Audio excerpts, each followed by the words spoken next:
So 432. 432번 문제. Okay. 축사에서는 축사 is yung tirahan ng mga ano guys, no? Or something like livestock. Okay, so it means place. Okay?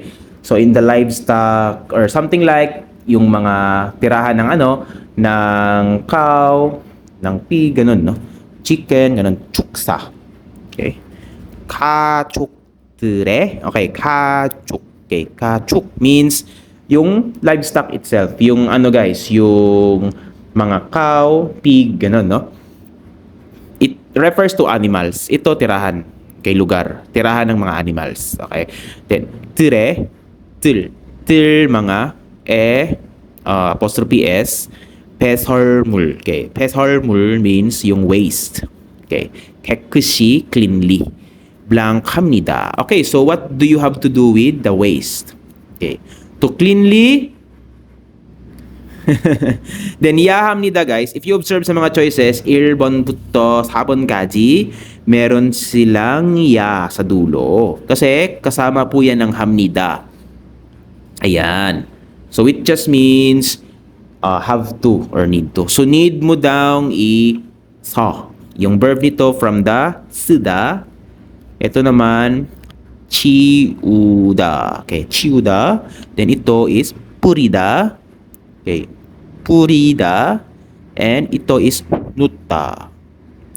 Okay, yung mga original form nila guys. Nako-conjugate into 야합니다. So it means you have to 쓰다.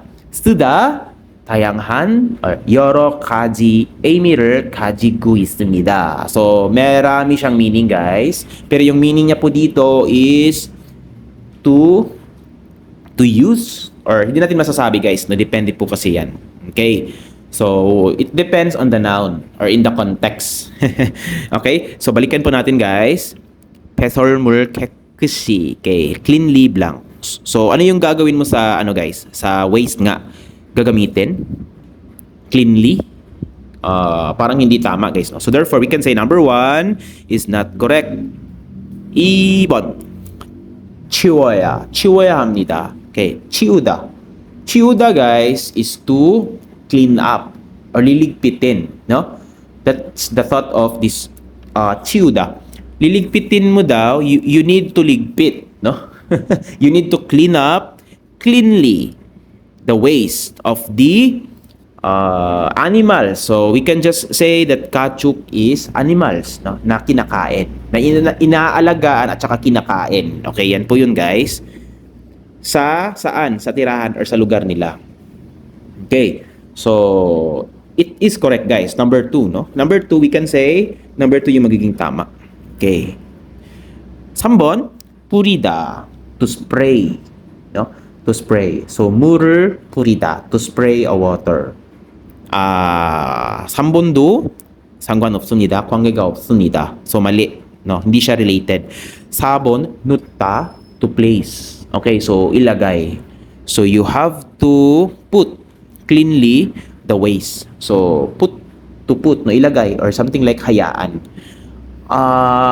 Aninida, number 4 is not the correct answer. So, yung tamang sagot po dito, guys, kapag merong word na 깨끗이, okay, 깨끗이, no? 깨끗하다, adverb form, 깨끗이, or 깨끗하게, yung related word sa kanya is 치우다 or 청소하다. Okay, so therefore, number 2 yung tamang sagot natin dito. Okay, so dito pa lang guys, nakuha na natin yung tamang sagot. We can proceed na sa next. Joke lang, kailangan pa rin natin i-discuss yung mga remaining part para mas ma-enhance pa yung understanding natin. Okay, at saka yung vocabs mapaulit-ulit natin na makita. Okay, so 축사가, okay, 축사, yung mga livestocks, 깨끗하지 않으면, yung ano guys, yung tirahan, no? Okay, 깨끗하지 않으면, 깨끗하다, cleanly or clean, then 지안 again means not or don't. Okay, then 으면 means if. So if hindi daw malinis yung 축사, yung mga animals, okay, 가족들이 병이, okay, 병, okay, means disease, no? Are you familiar with 병원? Okay, 병원 means hospital. Something like related to sick. Okay, so therefore, byong here, it's not bottle po guys, ha? It means to be sick or sick disease, no, ganun. So, byong이 들다, yung verb. Okay, magkaroon ng sakit, then 기 쉽습니다. 쉽습니다. 기 쉽습니다. 쉽다, easy. So, madali daw, mabilis daw magkasakit yung mga animals. If hindi malinis yung tirahan nila. Okay, so therefore, we can say number 2 yung tamang sagot. 정답은 2번입니다. Okay. Okay, 433, 433번 문제.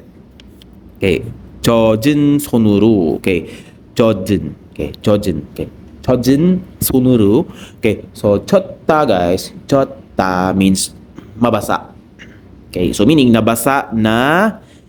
Okay, 손. 손 means hands. 으로 using, no? So gamit daw yung kamay na basa. Okay. 콘센트의 플러그를 이렇게 콘센트 guys is yung kung saan mo isasaksak yung saksak. Ito yung saksakan.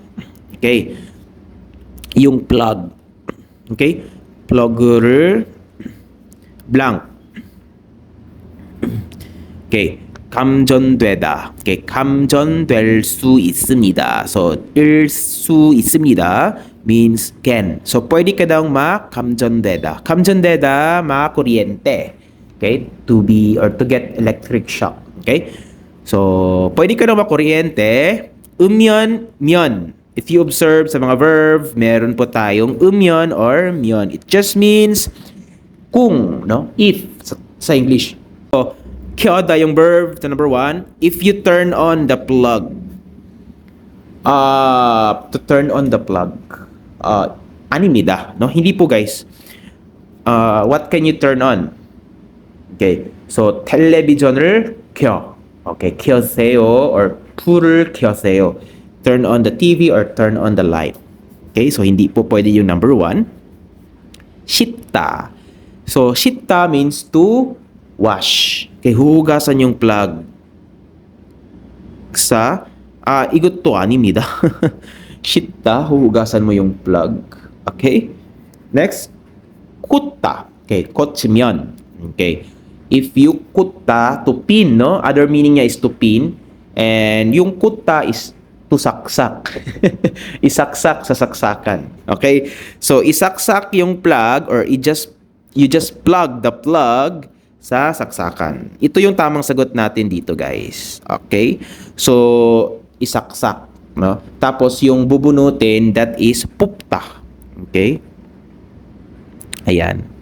Yung kabaliktaran niya. Okay, plug를 꽂다, isaksak, ipin, ganun. Then plug를 뽑다, bubunutin. Okay. So therefore, number 3 yung related word sa kanya. And masasabi natin ito yung tamang sagot. Kasi yung number 4, guys, nutta, okay, noumyan, hindi to pwede, no? Again, it means to put the plug. A닙니다.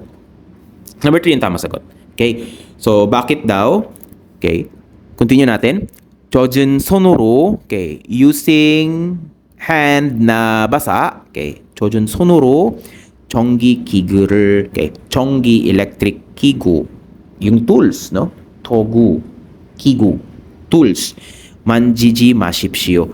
만지다, to touch, okay, 만지다. Then, 지 마십시오, 지 마세요, same meaning, which means, please don't touch the electric tools, or something like tools na gumagamit ng electric para para mag-function. Okay. Using hand na basa. Okay. So, bawal po yun, guys, no? Okay. 안전 수칙을 지켜야 합니다. So, you have to follow the safety rules. So, 다시 한번 정답은 3번입니다. Number 3 yung tamang sagot. Okay. Number 434. Okay. 434번 문제. Okay. 근로자들은, okay. 근로자 means workers. 1년에, okay. 1년에 in 1 year 한 번씩. Okay. 한 번씩 once. Okay, it means once. Once in a year. Okay, isang beses sa isang taon daw yung mga workers, okay, 정기적으로, okay, 정기적, regular, okay, regular. Then 으로, 정기적으로, regularly. Okay, it means regularly, guys. Regularly. 몸의 건강 상태. Okay, 몸의 건강. 몸, body, apostrophe S itong ano guys ha. A, okay. So, body's, yan, apostrophe S. Body's health situation or condition, no? Konggang, health, then 상태, it means kalagayan. Kalagayan ng kalusugan ng katawan. Okay. 몸의 건강 상태를 검사하는. 검사하다 is to inspect, to examine, no? Inspect. diba? Then 는 na blank. 을을 받아야 합니다. Okay, ya 합니다. Paulit-ulit na grammar guys, no? So dapat alam nyo talaga ito. It means you have to or you need to. So meaning you need to bata. Okay, means to receive. So kailangan mo daw makatanggap ng blank. Anong ibig sabihin? Or ano yung kailangan mong tanggapin or i-undergo? 1번. Okay, 적성 검사. Okay, 적성 is aptitude test. 1번은 아닙니다. 2번, 지능 검사. 지능 guys is yung intelligence, no? 검사, intelligence test. Ganon. Igoto a닙니다. Again, ititest po dito yung kalagayan ng katawan mo. So ano yung dapat mong gawin? Health check-up dapat, no? Ano yung health check-up in Korean? Yes, 건강, no? Number 4 yung tamang sagot, guys. 건강 검진. 검진, to examine. Okay, so same thought with 검사, no? So, 건강 검진. So, number 4, yung tamang sagot natin dito, guys. Hindi number 3, 안전 검사. 안전 검사 is to check the safety. Kung gaano ka-safety yung isang lugar. Okay, 안전 검사. Let's say, for example, guys, 안전 검사, safety check, ganon.